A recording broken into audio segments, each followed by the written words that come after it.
Saludos, buenas tardes, ya casi buenas noches, señoras y señores. Hoy estamos a 15 de julio del año 2024. ¿Por qué estamos aquí? Esta es la pirámide, como pueden ver ahí detrás. Hoy estamos porque se celebra un memorial a Francisco Alberto Caamaño. El aniversario, que nació el día 11 de junio. Y esta gente, como todos tenemos compromiso, ellos aprovecharon hoy que fin de semana y estamos a 15, hoy fue que vinieron. Aquí nos encontramos con la señora Vicenta Vélez. Vicenta Vélez, viuda de Caamaño. De Caamaño, pero sobre todo compañera. Compañera sobre todo. Señores, a Francisco Alberto Caamaño. Él nació el 11 de junio. Del 1932. Y fue asesinado el 16 de febrero de 1973, aquí en ese lugar que visitamos hoy, que se ha convertido en el memorial, porque en ese lugar se dio, cerca de ahí se dio la última batalla, y ahí también, cerca de ahí, entonces fue apresado y traído a ese lugar, estuvo durante horas ahí hasta que Balaguer fueron a Santo Domingo para decir lo que había, y Balaguer dijo que ese era un preso que no cabía en una cárcel, que era lo mismo que condenarlo, que asesinarlo. Entonces él fue asesinado ahí en ese lugar, no donde aparecían los restos, un poquito a la entrada, donde hay ese obelisco, ahí fue donde él le dieron para que caminara y entonces le tiraron. Yo estuve escuchando el testimonio que usted nos dio allá, pero es bueno que la gente vea, Canal Constanza, que a veces no se le pasa, que la gente sepa los restos de Caamaño. Hay gente que nos preguntamos, pero ¿y qué de los restos de Francisco Alberto Caamaño? Eso es como un misterio. ¿Qué pasó con eso? Bueno, cuando lo asesinaron, que fue, él salió caminando, no estaba amarrado, y le dijeron, inclusive él le preguntó a uno de las personas que eran de su custodia, ¿me van a matar? Entonces no le contestaron, y él le dijo, mire, yo soy un hombre, yo quiero que usted me diga. Entonces la persona le dijo que sí, y entonces él salió caminando y como un montículo parecido a ese que está ahí así, que están allá, y entonces dio la vuelta y trató de decir que viva la República Dominicana con el puño en alto, porque estaba amarrado, estaba atado, y entonces una bala le atravesó la boca y lo mató. Y después entonces, después que lo mataron, entonces dieron la orden de que lo picaran, que lo quemaran y que se lo tiraran a los puercos. Oh, wow. Entonces cuando en estos lugares de temperaturas frías y de altura, el fuego no es lo mismo que en lugares llanos. Es decir, aquí es más difícil de quemar cualquier cosa, da mucho más trabajo, también cocinar, lo que sea, da mucho más trabajo, porque el fuego se hace más difícil. No, en temporada fría.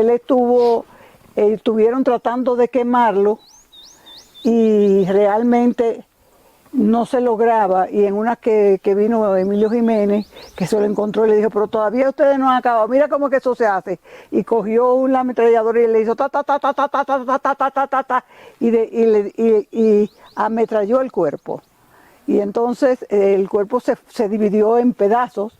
Entonces él dijo, acábenlo de picar, acábenlo de quemar y tírenselo a los puercos. Entonces esa gente estuvo tratando de hacer eso durante mucho tiempo, pero no pudo. Habían enterrado a Alberto Ladrone José y a Alfredo Pérez Vargas, que habían caído, que ya estaban muertos, y lo habían enterrado en un lugar cercano a donde habían asesinado a Caamaño, y lo habían enterrado. Entonces lo que hizo la persona fue que esos pedazos que quedaron calcinados, y quemados, fue que lo puso... Discúlpenos, vamos a movernos Sí. porque empezó a lloviznar, señor, esto es en vivo. Sí, bueno, entonces esos restos que ya no podía terminar de quemar esos pedazos que habían quedado ya, lo que hizo fue que lo puso junto con los otros restos, puso como una capa Ok. para separar y puso eso junto con los otros restos. Esos restos estuvieron ahí durante muchísimos años, porque aquí no se podía subir. Esto era un terreno, esto era un lugar que Restricción totalmente. Sí, no se podía venir, había que pedir permiso. Inclusive una de las formas en que Claudio Camaño, que fue realmente el que se dedicó a buscar los restos de sus compañeros, inclusive decían que venían con un compañero que era un entomólogo, es que el que de los insectos y mariposas, y que venían a hacer un trabajo y buscar mariposas y no sé cuánto para venir Tuvieron que hablar esa... Sí, a buscar y inclusive a veces le daban un dinerito a la gente para que lo dejaran entrar, pero sobre todo era para investigar y para buscar, porque como Claudio había estado en el lugar, pues le servía de referencia ver, en algunos momentos inclusive llegaron a encontrar algún tipo de casquillo, alguna cosa de que realmente era en esa zona. Claudio estuvo cerca de ahí.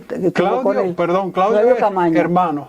Claudio no es hermano, es como un sobrino. Un sobrino, pero usted sabe que esas familias que son largas tienen sobrinos, tíos y no sé cuántos, pero tuvo mucho tiempo, desde muy pequeño estuvo al lado de Camaño, ingresó a la policía junto con él y tuvo mucho tiempo y siempre estuvieron juntos en toda la historia militar y después la revolucionaria.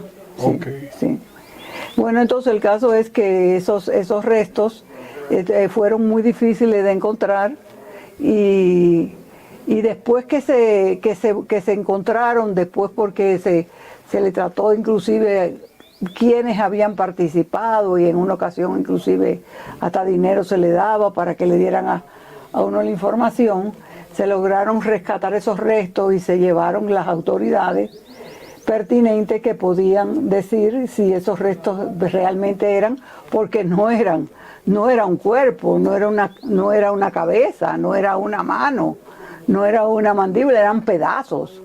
Pero se hizo el experticio y se logró, porque inclusive ellos, parece que los Camaños tienen los huesos como muy finos y es una característica que se comparó con otros familiares y por el tiempo, por donde se encontraron, por toda una serie, se determinó que eso eran los restos de Camaño. Los restos de Camaño y los restos también de los otros dos compañeros, que también dicen que no son, porque como esos fueron manipulados de diferentes maneras, pues es difícil determinar así, todavía difícil determinar si por un simple ADN si son o no son, porque estaban muy contaminados. Entonces, bueno, esos restos se llevaron, algunos se entregaron a los familiares y otros se llevaron, en lo de Camaño se llevaron al INACI, no, que era patología forense. No, esos se llevaron a la Máximo Gómez. Al cementerio. Al cementerio y se enterraron junto en una pequeña urna, junto con lo que en la tumba de los soldados desconocidos, que fue donde en abril hubieron muchísimos muertos y entonces se enterraron una cantidad de combatientes en ese lugar, sin nombre, sí, pero que eran, entonces al lado se le hizo y entonces se llevó los restos de Camaño ahí, que estuvieron ahí hasta que se tomara la decisión de lo que se iban a hacer con esos restos, ¿verdad? Porque Camaño fue presidente constitucional. Sí. Sí, claro. Y además de eso, Camaño fue un hombre que se enfrentó al invasor norteamericano, junto con su pueblo, y un hombre que decidió que la República Dominicana debía de cambiar su rumbo y que los dominicanos se merecían un mejor país. Y decidió, inclusive después cuando salió a Londres, irse a entrenar para hacer un ejército popular y hacer una revolución. Eso, entonces, esos restos con esa historia, pues entiende el pueblo dominicano que merecía tener un lugar. Sí. Entonces las cámaras después hicieron una ley donde mandaban los restos de Camaño al Panteón Nacional. Y entonces eso se decidió y se hizo una ley para eso y se estuvo trabajando en eso, y casi ya en el momento de que estaban dispuestos ya las actividades que se iban a hacer, que si se iban a llevar a un sitio, que si se iban a llevar al otro, si iban a hacer su recorrido y todo eso, se percataron de que eso tenía una connotación demasiado que podía traer otras consecuencias, y que además otra de las consecuencias que iba a traer es que se iban a conocer a sus asesinos, y sus asesinos todavía se necesitaban para ganar elecciones. Wow. Estamos hablando de cuando quisieron llevar esos restos al Panteón Nacional, ¿no? Sí. ¿De qué año ya? ¿74 o 75? Sí, no, eso ahora mismo no recuerdo con precisión, pero no fue después, fue mucho después. No, eso pero fue, en el periodo de los 12 años de Balaguer todavía. Sí, todavía. Que había poco que creer ahí, lamentablemente los balagueristas me van a disculpar, pero Sí. ¿qué se podía creer? Sí. Entonces, y realmente no fue ya, porque en el momento del Balaguer, eso fue porque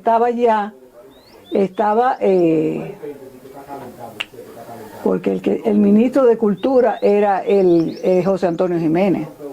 José Antonio Jiménez fue ministro de Cultura, tengo entendido que en el gobierno ¿En qué gobierno fue? Ahora no. En el de Antonio Guzmán, Jorge Blanco. No, fue después, fue ya mucho después. Fue mucho después. El caso es que se inventaron que eso no eran los restos de Camaño, inclusive usaron unos familiares de ellos para que dijeran que eso no podían ser los restos, y mandarlo otra vez al INACIP a hacerle un ADN, cuyo ADN se determinó que no eran los restos. Cuando ese asesinato... Es que ahora no recuerdo bien la fecha, perdonen. Usted no estaba en la República Dominicana, ¿no? En ese momento en que aparecieron los restos, en el momento que aparecieron los restos, ya yo vivía en la República Dominicana, pero en ese momento me encontraba en Cuba. Okay. Estaba en Cuba porque tenía una hija que está estudiando en Cuba y estaba en Cuba. Ustedes procrearon tres hijos. Yo viví en Cuba 12 años. Ok. Porque tuve los 5 años que tuve con Camaño y 7 porque no me dejaban entrar aquí. Wow. Una pregunta tal vez un poco... Esos son los 12 años de Balaguer. Tal vez un poco difícil la respuesta, pero ¿qué sintió usted cuando le dijeron mataron a Camaño? ¿Cuál fue el impacto? Bueno, realmente, ¿qué le voy a decir?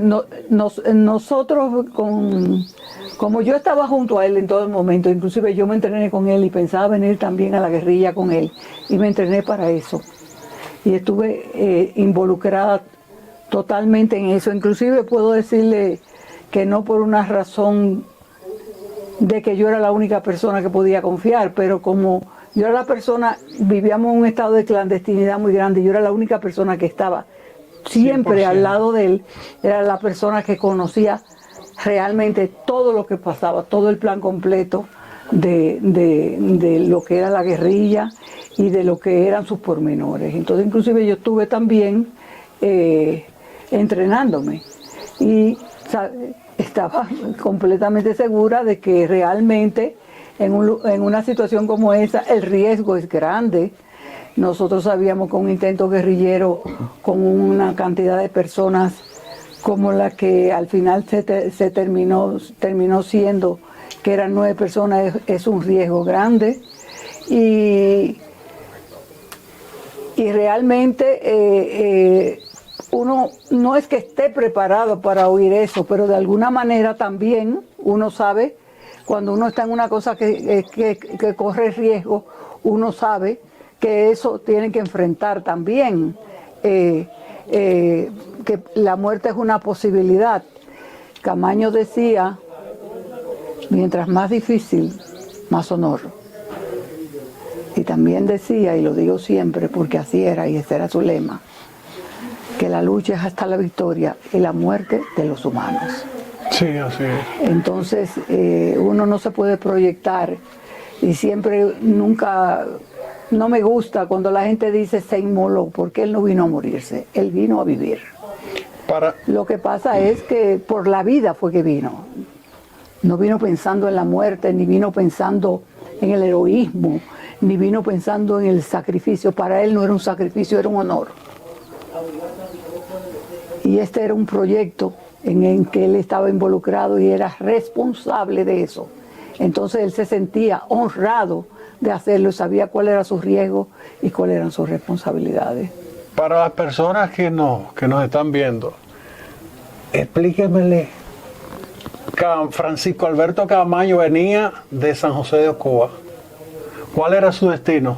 Venía de San José de Ocoa para acá. De Ocoa para acá, ¿no? No, él hizo, Francisco Alberto, cuando ellos iban a hacer el desembarco, como venían 9 personas, tenía que ser con absoluta clandestinidad, porque usted no puede, el desembarco no fue el de Normandía, que usted tenía una tropa y tenía helicóptero, sí, y tenía un portaaviones, no. Eran 9 hombres en un barquito, ¿entiendes? Entonces, pero sí estaban muy preparados, porque ellos estaban bien entrenados tanto fue así que inclusive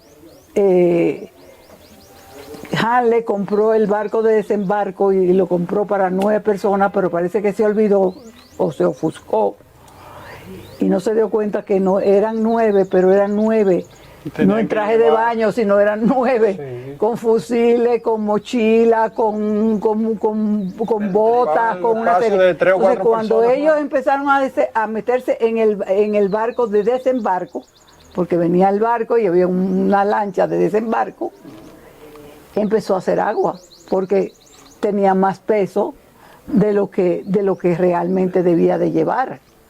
Y o sea, no sé si saben que tiene que ser con absolutamente silencio, donde no se puede hablar, donde no se puede prender una vela, donde no se puede hacer absolutamente nada, porque el riesgo es muy grande.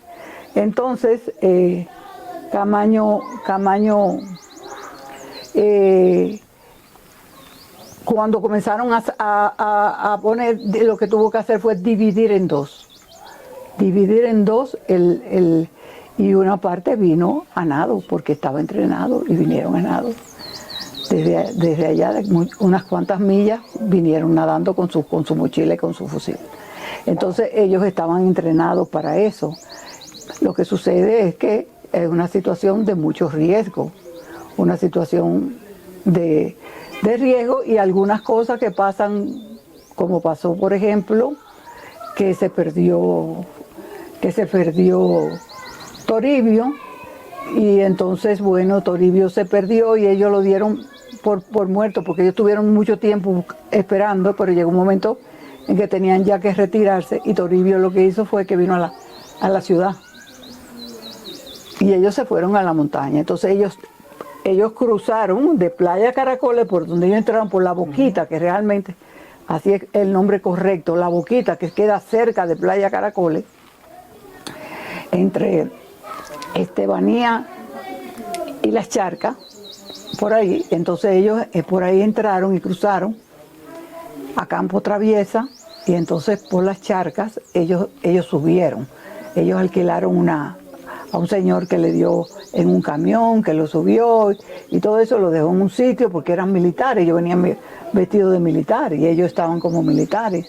Entonces ya de ahí en adelante ellos comenzaron a subir hacia estas montañas que eran las que se suponían que iban a encontrar algunas cosas que ya se habían hecho contacto con algunos compañeros en el entrenamiento de que debían haber enterramientos con comida y con una serie de cosas que no se encontraron. Entonces ellos tuvieron un primer combate para hacer saber que se encontraban aquí, pero la idea no era combatir al principio, sino de que ellos se supiera que él estaba aquí y entonces buscar la incorporación y la contribución de una serie de otros compañeros que se iban a unir. Sí. Y tuvo una situación fue hizo mucho daño a mi entender cuando Juan Bosch desmintió que Camaño no estaba, sabiendo él que él estaba. Eso fue una cosa que hizo mucho daño, porque la gente comenzó a creer. Si dice Balaguer que Camaño está en la República Dominicana, inclusive Camaño cuando se baja del barco pone un letrero que dice cuidado, hay explosivos, y firma Francisco Alberto Camaño, para que se sepa que él está. Huellas. Entonces, tienen ese primer combate, y entonces Balaguer dice que está y Juan Bosch dice que no está. ¿A quién le cree el pueblo? Entonces eso realmente hizo mucho daño, a mi entender, porque los primeros momentos o los primeros días o las primeras semanas son determinantes en el asentamiento de la guerrilla, en la posibilidad de que la guerrilla pueda encontrar un lugar donde poder establecerse sin que lo detecten, donde puede conseguir las personas que puedan hacer las coordinaciones o los enlaces y ese tipo de cosas. Eso es en los primeros días que se logra y donde hay las dificultades. Siempre va a haber dificultades, pero mucho más en los primeros días, porque siempre es la parte de que tú vienes y que tú conoces a través de mapas topográficos, a través de informaciones, pero que no conoces realmente, como pasó aquí, que habían quitado todos esos aserraderos, no había comida en estos lugares, aquí no iba aquí. Ustedes busquen una mata de naranja que no la van a encontrar por aquí. Es decir, pino no se come. Es decir, entonces realmente esa situación sucedió y creó una situación de que ellos tuvieran que moverse hacia lugares en busca de comida, inclusive de hacer contacto con personas en busca de comida. Y entonces nosotros, aquí no había una cultura, en este lugar aquí no había una cultura guerrillera, no había, el campesino todavía tenía sus reminiscencias del pasado donde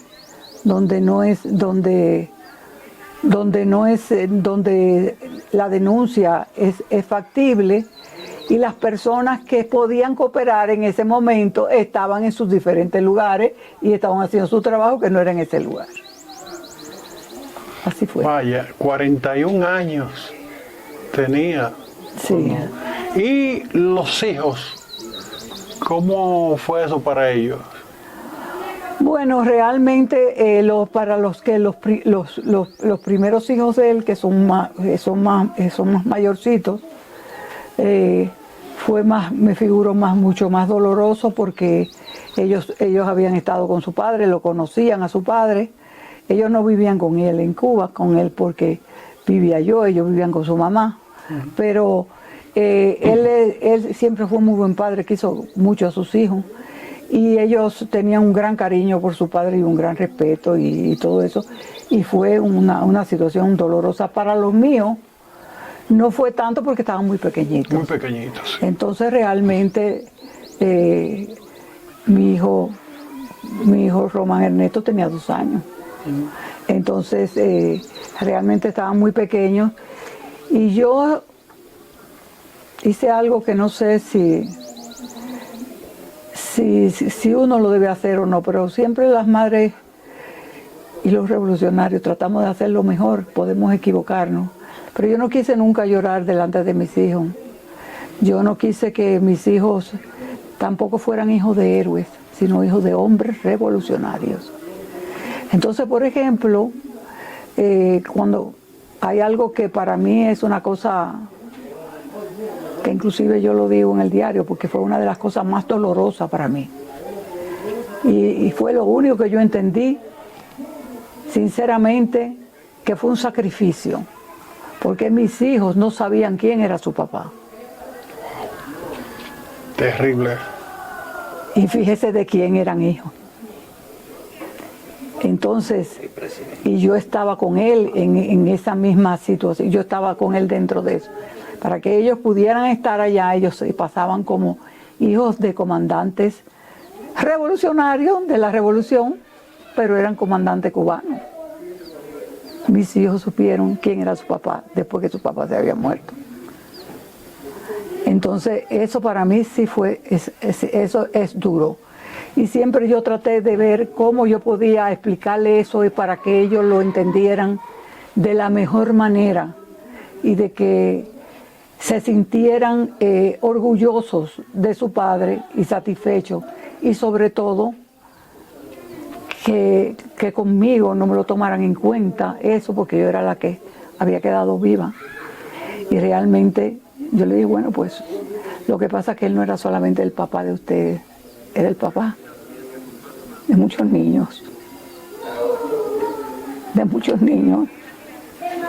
que necesitan que se haga algo, necesitan padres así, de muchos niños que sus padres no pueden darle lo que ellos necesitan porque no pueden llegar a tener trabajo o tener las posibilidades o porque no tienen la conciencia. Y por eso él lo hizo. Entonces yo le tenía su fotografía y ellos le ponían su nota buena, le cantaban canciones bonitas, hablábamos delante de su fotografía, es decir, tratar un poco de mantener eso, aunque realmente en algún momento de la vida mi hija me dijo, yo nunca pude decir papá. Y eso es una de las cosas que yo extraño. De las circunstancias que... Pero eso es lo que uno tiene que pagar por ser revolucionario, por el orgullo de ser eso. Pero yo realmente le digo una cosa, yo me siento tan orgullosa de ese compañero que yo tuve. Yo me siento tan satisfecha de su trayectoria. Que se siente vivo. Que realmente creo que es un ejemplo, no solamente para la República Dominicana, que es un país pequeñito. Es un hombre que cabe en cualquier lugar que se haga un proyecto de una buena vida, de una nueva vida. Él pertenece a esa clase de hombre que dijo el Che, al hombre nuevo. Eso suena lindo. ¿Y la fundación, cómo funciona? ¿Ustedes tienen una sede central? Bueno, sí, nosotros la teníamos antes, la teníamos en la Doctor Delgado, pero ahora nosotros estamos en una nueva reestructuración. Okay. Porque Claudio era el presidente, murió, entonces se quedó el vicepresidente, fue Antonio María, es Antonio María, o fue Antonio María durante un tiempo, porque era el vicepresidente, y realmente casi que trabajaba en San Francisco de Macorís, aunque hay filiales en diferentes lugares del país. Pero ya este año nosotros hicimos la asamblea y se hizo una nueva directiva y está Claudio como presidente y ahora estamos en esa situación de que la fundación crezca. Es necesario que crezca, es necesario que estas cosas las conozcan. La Fundación Camaño Por ejemplo, nosotros no recibimos dinero del Estado, nosotros no le aceptamos dinero al Estado. No, porque nosotros recibimos cooperaciones y cosas de estas para hacer algo, pero no recibimos porque no queremos. Entonces, ¿cuántas filiales tienen actualmente? Bueno, tenemos unas cuantas, como pueden ser 10 o 12. Ok. Sí. Vi que levantaron un monumento precioso En San Francisco. en San Francisco de Macorís. Sí. No pude ir porque estaba lloviendo, Sí. Gerardo, ¿usted se acuerda? Sí. Pero eso quedó... Bueno, nosotros, la fundación trajo aquí un escultor cubano, Enrique Angulo, que inclusive él ha hecho algunos trabajos aquí, aunque no lo ha hecho con figuras políticas, pero ha sido de los pocos que han dejado que haga un trabajo, que ponga la cara de Fidel en alguna parte. Sí, es un gran escultor y ha hecho trabajos monumentales en Cuba y nosotros, yo cuando estaba en Cuba yo lo conocí aquí también, en algún momento que él vino, y entonces hace poco lo trajimos y él nos hizo un busto de Camaño. Okay. Y nosotros ese busto lo pagamos, pero con una condición que él nos dio, y era que nosotros pudiéramos hacer réplica. Y hemos hecho, la que estaba en San Francisco es una réplica. Okay. Tenemos otra que está en Neiva, y ahora yo estoy haciendo... ¿Tienen una en Neiva? Sí, en Neiva. En Neiva está, no se ha puesto todavía, porque la está ahí, de que si la van a poner aquí, la van a poner allá. Entonces, es esa, porque ¿cuál es la idea? La idea que tenemos es que en las provincias, sobre todo en las provincias principales, haya un busto de Camaño, pero que sea el mismo, para que se identifique. Exacto. Para que lo puedan identificar. Entonces nosotros, cuando esa réplica, resulta que el busto no costó mucho, pero la réplica cuesta poco. Sí. Entonces eso nos permite que cuando compran uno, inmediatamente yo mando a hacer el otro, y tengo el otro para cuando el otro quiera hacerlo, ya se pone. Entonces así nosotros podemos hacer eso. Hay algunos lugares que hay bustos de Camaño, pero que están muy deteriorados, como en Las Charcas, como en San José de Ocoa, que hay dos que también están muy deteriorados, y que pudieran ser, en Santiago no hay uno bueno, ¿entiendes? Entonces, bueno, eso queremos de ver cómo lo hacemos, y esa es una de las tareas de la fundación también. ¿Cómo ve usted como la acogida de la gente, especialmente la juventud? Cuando se habla de esto, porque esto es algo que vamos nosotros a difundir, esta historia, no la sabíamos, y óigame, yo no es que ando de revolucionario por ahí, pero uno trata siempre en el pequeño pueblo de Constanza, y donde quiera que uno se mueva, donde yo veo algo que está mal, yo digo, eso está mal. Si yo veo un policía en vía contraria, en una calle de una vía, digo, policía, no está bien. Siento que es mi deber como ciudadano. Pero los jóvenes, yo creo que cuando uno es así, dicen que uno es revolucionario. Simplemente uno lo que quiere es que las cosas caminen bien. Yo como comunicador de Constanza hemos tenido algunos choques con ministerios, no con un ministerio, Gerardo, con varios, hablarse hasta de educación, medio ambiente, ejército, ya eso es como demasiado, ¿no? Como los jóvenes, yo sé que hay muchos locos por entrar a formar parte, por eso son buenas que se hagan como esas sucursales. ¿Cómo, donde usted llega que hay jóvenes, cómo se siente ese ambiente? Mira, ahora mismo se acaban de ganar unas elecciones y la ganó uno que dijo que quería el cambio. ¿Y qué cambio sino revolución? Siempre la revolución es cambio. Eso es cambio. Eso es cambio. Lo que las cosas no pueden cambiar para mal, tienen que cambiar para mejorar. Nosotros no podemos hablar, nosotros somos revolucionarios, pero la gente y la juventud, sobre todo, algunas se ha hecho la idea de que ser revolucionario es una persona anticuada, sí, que quiere guerra, que quiere estar peleando. No. Es revolucionar. Que quiere que las cosas sean mejor y que está dispuesto a cooperar y a dar su esfuerzo, ya sea poco, o sea mucho, o sea demasiado, o sea como sea, para que se llegue ahí. Y eso es importantísimo. Y yo, cuando voy a las escuelas, sobre todo a los liceos, a conversar con los jóvenes, que voy y dicen, bueno, aquí está la compañera, no sé cuánto, y viene y se sienta y están así. Ay, ay, ay, ay, ay, ay. Ese es el estilo de ahora. Y están así. Y yo lo dejo. Entonces, yo le digo, ¿y cuántos años tú tienes?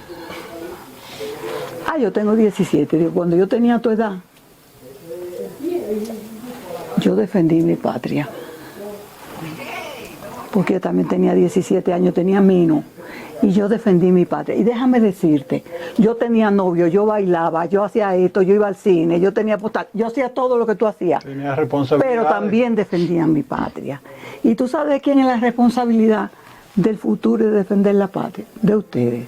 ¿Y tú crees que si tú no sabes lo que es tu patria y si tú no la quieres, tú la puedes defender? No, de ninguna manera. Entonces, yo pienso que a la juventud tú no le puedes dar sermones. Tú tienes que empoderarla y hacerla responsable. Y yo le digo, yo vengo a decirle lo que yo hice, pero vengo con mi antorcha y te la entrego. Es que son de cristal ahora. Eso es importantísimo. Yo vengo con mi antorcha y te la entrego, porque ustedes son los que tienen que seguir caminando con ellas. Nosotros estamos dispuestos a ir detrás de ustedes, de asesorarles, de darle hasta nuestra vida si ustedes la necesitan. Pero ustedes son los que tienen que ir abriendo el camino de esta sociedad. Y tienen que hacerlo, como no, de una manera moderna, como dicen a su manera. Pero los valores son siempre los valores de un pueblo. La ética, la moral, el respeto, son sumamente necesarios. Y la conciencia se hace con valores y con conocimientos. Ustedes tienen que llenarse de conocimientos, no solamente de matemática, no solamente de software. Ustedes tienen que conocer su historia, ustedes tienen que conocer a dónde ustedes nacieron, quién fue que los parió esta tierra, qué fue lo que hizo para que ustedes llegaran a donde ustedes han llegado. Y ustedes, el día que tengan que defenderla, ustedes la van a defender exactamente igual que nosotros lo hicimos. De corazón. Eso es lo que va a pasar. Wow. Son palabras que conmovedoras.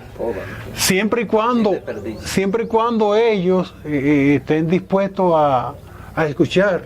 Es que nosotros tenemos que llegar adentro, nosotros tenemos que meternos dentro de ellos, nosotros tenemos que hacer, porque, ¿cómo te diré? Antes en las escuelas, nosotros estábamos trabajando y ser ético, ser moral, pero ya eso no se habla, de eso no se habla. Entonces nosotros tenemos que buscar la forma de llegarle a la juventud, porque la juventud, yo los veo ahora bailando el dembow, ese que es muy, muy feíto, por cierto, no me gusta mucho, pero yo bailaba rock and roll y me movía más que ellos, y iba así, y me metía por abajo, y lo hacía. Y yo defendí mi patria y cogí un fusil y le tiré tiro a los yanquis. Entonces, bueno, realmente, eso no quita. A pesar de todo había respeto. Y estuve al lado de un compañero que es un símbolo latinoamericano, es decir, y yo todavía no he querido, yo no he perdido esos valores. Ni mis valores, ni he perdido mi feminidad, ni he perdido mi deseo de seguir viviendo y de seguir haciendo cosas por mi patria. Y bailo son, y bailo merengue, y bailo de todo. Está llena de vida, distinguida. Sí, wow. Así es. No, pero este ha sido un momento para mí. Yo creo que Constanza debe sentirse llena de orgullo de tener a esta gente aquí hoy, en esta conmemoración, ¿no? Porque una persona así, yo hace mucho que quería encontrarla. El día que estaba la feria, Gerardo, nosotros la buscamos. Uy, sí. Ya se fue. Huelen Valenzuela, Huelen no, ¿quién fue? Juan Carlos Durán, el del FEDA. Sí. Dijo, primo, familia, pero porque aquí somos casi todos familia. Sí, porque es que yo le dije, pero ¿cómo va a ser que Constanza no tenga una conciencia revolucionaria? Si aquí es que han llegado todos los que han querido hacer algo por esta patria, ¿cómo va a ser? No son los pinos, son la gente. Aquí hay mucha gente buena. Entonces eso es lo que hay que, ¿cómo va a ser posible? Nosotros tenemos que decírselo eso a la juventud. Nosotros tenemos que decirle eso a la juventud para que lo sepa, que eso es así. Aquí donde nacen los ríos, aquí donde estamos más cerca del cielo, aquí donde hay más transparencia, la transparencia que nosotros quisiéramos en nuestro país, la hay aquí en este país, en este lugar. Aquí, ¿cómo va a ser posible que no se dé una juventud sana, revolucionaria, y cuando digo revolucionaria, que sea capaz de hacer las cosas bien y de hacer los cambios necesarios para que este lugar, Constanza, sea un ejemplo en la República Dominicana? Si aquí se da de todo, si aquí hay tierra, si aquí hay agua, si aquí hay gente, si aquí hay montañas, si aquí hay llano, ¿cómo no va a ser posible? ¿Cómo no va a ser? Aquí se han hecho batallas, si aquí se ha venido a defender la patria, si aquí hay un clima maravilloso. Entonces, aquí no falta nada. Pero ahora tenemos... Entonces nosotros tenemos que trabajar con la juventud. Tenemos una nueva administración. Yo creo que el alcalde, junto con ustedes, van a hacer una filial, se anda cocinando algo por ahí. Sí, nosotros queremos venir porque es que nosotros venimos 2 o 3 veces al año, sí, y tenemos que venir y tenemos que cooperar, además no solamente en eso, hay cosas que se pueden coordinar, hay cosas que se pueden resolver. La unión hace muchísimas cosas. La unión nos da unas grandes posibilidades, porque la unión de muchas cosas hace una cosa grande. Claro. Entonces eso es lo que nosotros queremos. Dicen que las pequeñas cosas cuando se juntan son más grandes que las grandes. Así mismo es, así mismo es. Nada, pues para mí es un placer. No, y muchas gracias para ustedes que me den esta oportunidad, porque yo pienso que con el fusil se hicieron cosas, pero ahora hay que hacerlo con la palabra, hay que hacerlo con la acción, sí, hay que hacerlo con el día, hay que hacerlo con amor. Así es, bueno, pues un placer tenerla por acá. Gracias a Gerardo Ramírez en cámara. Esto es para Canal Constanza y nosotros estamos en Facebook, TikTok, Instagram, YouTube, en toda parte que pueda aparecer por ahí estamos. Bendiciones, es un placer.